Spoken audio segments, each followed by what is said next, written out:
What's up, ladies and gentlemen, how's it going? It's Dan here from Cryonoir. About a year and a half ago, I uploaded a video, which was, well, it was a short, anyway, I uploaded a video which was basically about building my dream game room. And I don't know about anyone else, but as with all projects, you build something and it's not quite what you had in mind. And then it turns out it doesn't really work. So you then have to go and rebuild it. So I'm going to go through all of the things that were not quite right. Bit disappointing, wasn't it?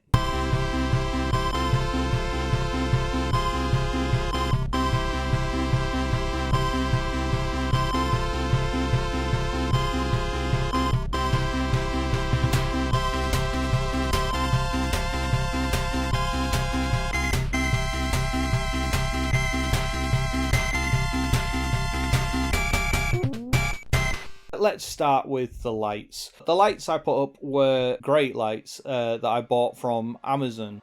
For £14.99, and they behaved pretty much as you would imagine a set of LED lights you purchased for £14.99 from Amazon would work.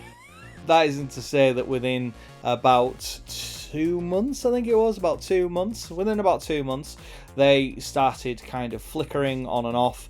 Whether they were turned on and off or not, it didn't matter. They just would flicker like mad, and then they eventually just packed in. So I bought a new the controller thing that does it, you know, the actual box. So I bought another one of those and redid it, and they still do it, and I even replaced some of the actual lights as well and reran some of them, and again, same thing, within about a month they all started to collapse, so they needed to come down. Next problem, I've built the display boards, which I was going to use to house a load of consoles on, and to house my sort of display my amazing green wrapped Amiga, which is just one of my pride and joys of the collection, and also, like, you know, the ZX81 and stuff. I didn't want to damage them by like drilling through them or anything, so I got some like extra strong Velcro strips again from Amazon. Ooh. And then just stuck them to the back, stuck it to the thing, bish bash bosh.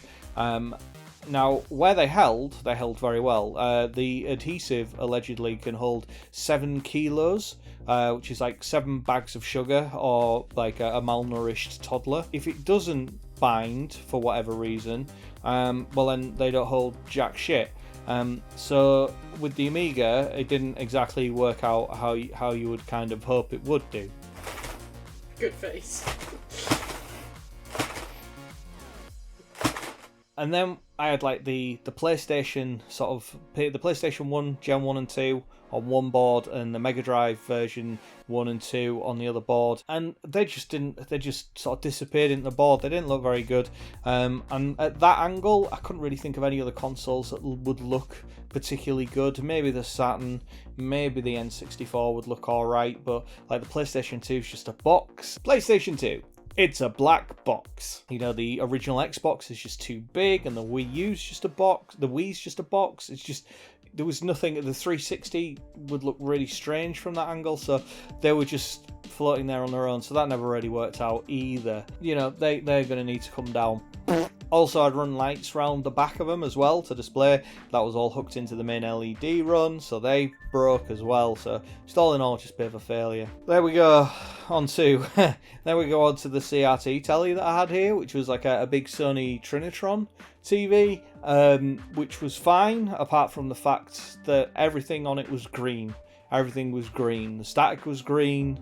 Everything, colours were green, everything just, and it looked atrocious, and it was far too big for the space as well. So that one kind of, I just thought, that's not working, that's gonna have to go.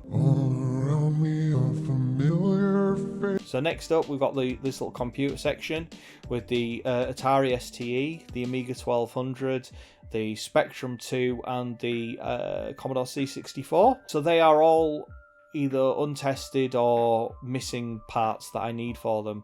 So the Amiga, I need a power supply and a cable to hook it up before I can test it, and I don't know if anything works at all anyway. The Atari STE, that just needs a cable to hook it up. Oh, and I know for a fact when I bought it, it was faulty. The disk drive needs replacing and changing, so I haven't done that. The C64, again, power supply and connection cable and also some form of tape drive or something like that, or tape drive emulator, so that we can download games for that. And the Spectrum, I have a power supply for that. I just don't have an RGB cable to hook it up. So that's all in need of working through, sorting out, testing. I think I'm probably going to have to recap some of it as well. I can't think of any other funny things to say at the camera. If I could think of funny things to say at the camera, then I would have said them. Next up, we've got Pentium 3 PC that I bought, again untested. The problem with that is in shipping, the heatsink came loose and the fan for it, and then rattled around inside, and I haven't been brave enough to put that back together and see if it works, because that might have done a lot of damage. So I don't know, that's going to have to be taken apart and checked and recheck to make sure that that's all working. Then, like my main PC, that all works fine, everything's fine there, apart from two things. One, the PC itself is like under the desk, so when it's ramped up and playing like something sort of quite demanding, it then just basically turns that bottom part of the room into like a cooker and just blazes hot air right up at you. So after about a couple of hours, that starts to get really hot and uncomfortable. Also, I've got the sort of capture card and then an upscaler as well, kind of nestled around, and that's all just a bit of a mess the way that is. So I need to kind of try and sort that out.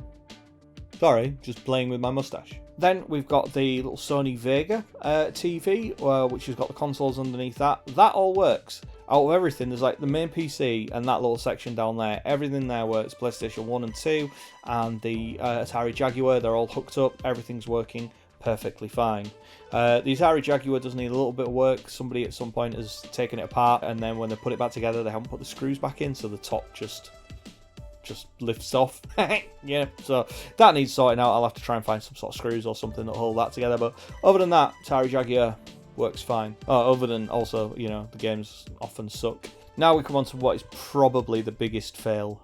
I had the idea that I wanted to stack the two CRT tellies on top of each other, so that way I would get that, and then I would have a shelf that would then have the consoles on them, and they'd all be hooked up to that. I also wanted to get the flat screen TV in. Now the flat screen TV I had was like an old TV. I think it was like 42-inch TV, 44-inch TV, something like that. But it was really old. It was from the very early days. It was 720p, and it had this massive bevel around it, which basically effectively made it a 50-inch telly. Also, I don't think it was wall mountable. I couldn't see the usual holes that it has in the back for wall mounting.